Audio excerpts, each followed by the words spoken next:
This video falls under fair use. Fair use allows commentary, criticism, and reactions. What's up? Back with another one.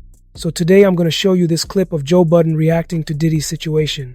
To Carisha and Carl Thomas and sending letters to the judge on behalf of Puff. Which one is of more importance to you guys?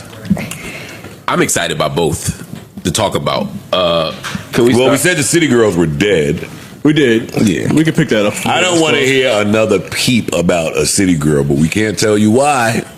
We can't tell you why.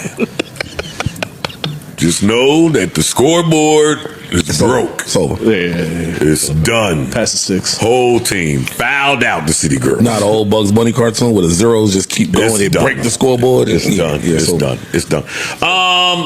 So yeah, it probably makes sense to talk about that. Does anyone have a strong opinion about this? Well, just for context, the last day or so, what we've seen is leaks of people who are offering letters in support of Diddy as he approaches his sentencing.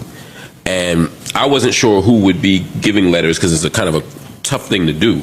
Because it's not just you think it's going to be private, but we saw with Tory Lanez, those things are never private anymore. People are going to find out who leaked. And a couple of the big ones that leaked were Carl Thomas. But, You're so stupid. I wasn't being funny. I was thinking of the singer Joe. Not you. I wasn't being no. Joe wrote a letter? Joe the singer wrote a letter to Puff. I was thinking Carl. I meant to say Carl Thomas. Anyway, it wasn't. They sound very similar. Yeah, we got it. Yeah, I can see how one might. Yeah. You know what's so funny? I'm such a old. I can't even get mad at y'all. Don't believe me. But I'm really telling the truth. I just got up. But Young Miami wrote one. And people are dragging her online for this letter.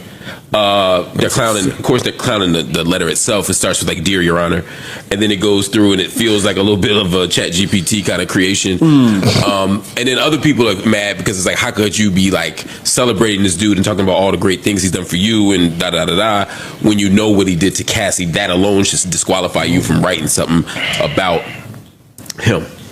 And I want to know what y'all thought about that first. Ish. I wanna know what's on your mind. Yeah, word. Let's just sing some jokes. I wanna know. Yeah. What'd you think, man? I don't got no thoughts on that. Okay. Ish, thoughts? Internet, don't be stupid. It's a two-part. Yeah, it's a two-part thing. I think that we all witnessed what he did to Cassie in the hotel, and I think that it was reprehensible. I think it's a horrible thing. I do also think that as human beings, we're selfish. Some of us inherently, and we regard people how they treat us.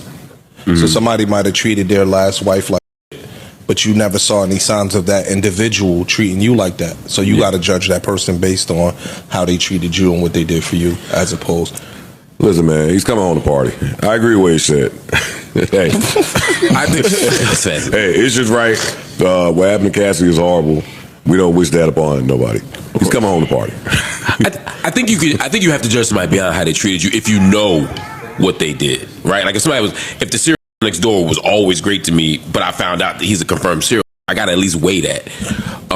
But I do think that it gets complicated. To your point, yeah, I'm not necessarily against writing a letter. I'm just saying I wouldn't just make my decision based on how they treat me. If I know someone, like if I see somebody on video beating the somebody in the hallway, it's hard to be like, well, they were nice to me if I know that other stuff happened as opposed to what I heard happened. But to your point, this is where it gets tricky for me. One, because I believe I'm against prisons and I believe in rehab. I've written letters for a lot of people. I get asked to write community letters all the time. I mean, at least once a week. Some of them people, some of them sell to the community. Give us some of the horrible people that you've written letters for in their defense. One of them, 3 people. And you wrote in for them? I did. To be released? To not. To not be executed. That's a little. All right. I've also then there's somebody who shot somebody in broad daylight over a drug beef. My goal was to get him for him not to get life in prison because I believe there's an opportunity for people to be rehabilitated. So I had to say, look, this person's life was like this. This is all they went through. These are all the things that might have drove them to this place. My formula when I go to court for people is to say, look, judge, this was up. I don't make any excuses for what they did. Here's the situation they're in, and let's show a little bit of mercy so that maybe they can have a chance to be a better person. Let me just jump in real quick. This right here is wild. When have you ever seen inmates writing letters to a judge trying to speak on someone's character before trial? Whether you believe it or not, this is definitely not something we see every day, especially with a high-profile case like Diddy's. Let's keep watching. I'm okay with that. Do you think everybody can be a better person? No. Do you believe in that? No. Okay. I met some people that some terrible people. and then so I got to make choices. Got it. I got to always make choices about who I'm going to work for, who I'm going to defend. The thing about these Diddy letters is because if the letters were more like that, like look, he's f***ed up, he did these awful things, but like the sentence is excessive. Because if a judge would ask me about Puff, I would have said the same thing I've been saying. Like, you shouldn't be getting 20 years or life for what he did, for the actual thing he was convicted for. But some of these letters are like, he took me to my Met Gala. He took me to the Met Gala for the first time. He taught me to believe in myself. You know, it to me doesn't translate to why you shouldn't be locked up. So I don't love the spirit of the letters, but I get it. Like, I ain't mad about it. Man, let's tell the truth, man. Yeah, yo, she don't want up her bag. Like let's come on. Sometimes and we get on these pods and just use too many words. We need a new pod where it's just layman's terms. Now I was just letting everybody talk. Man, she gonna write this letter. She want him to come home. It was a certain lifestyle, and he was taking care of her, and she's happy with him. Oh, you think she's trying to get back in the game? Back in, Mark, what are you talking about? Back where? That's why I never left. He come home and now we eating again. Mark, she never left the game. That's why I stood right here. That's why I never said nothing publicly about him denouncing. She went to Yonkers to give out turkeys with him. He woke up at 4:30 in the morning, probably early. She had to get up without her city girl's face.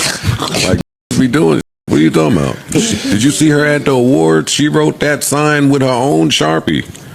What are y'all talking about here? Like, the internet could be the internet and they get to do that, but we got to be the humans in the real world. We know what it is. Puff is coming home. There are many people that still support him. There are many people that he was great to. He just wasn't an evil monster to everybody. Nobody's all one thing. Yeah, that's what I'm saying. I'm with you. So the people that he was absolutely great to, I mean, let's go to Fifth Ave and bust down $500,000 real quick on some shopping.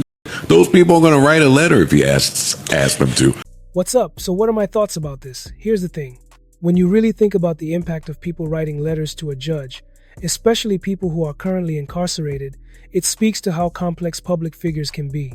Some folks might see this as a sign that Diddy has made a positive impact on certain individuals' lives, or that he's still trying to move in a better direction.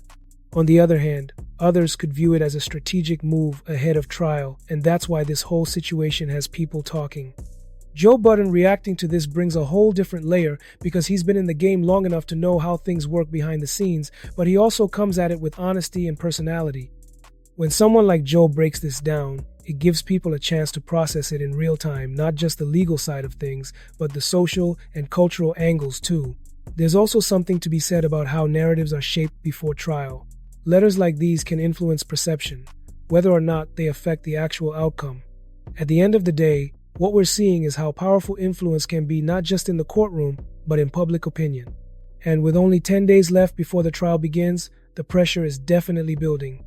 This one's going to keep unfolding. Okay, so drop a comment, smash that like button, and make sure you subscribe for more videos like this, and I'll see you in the next video.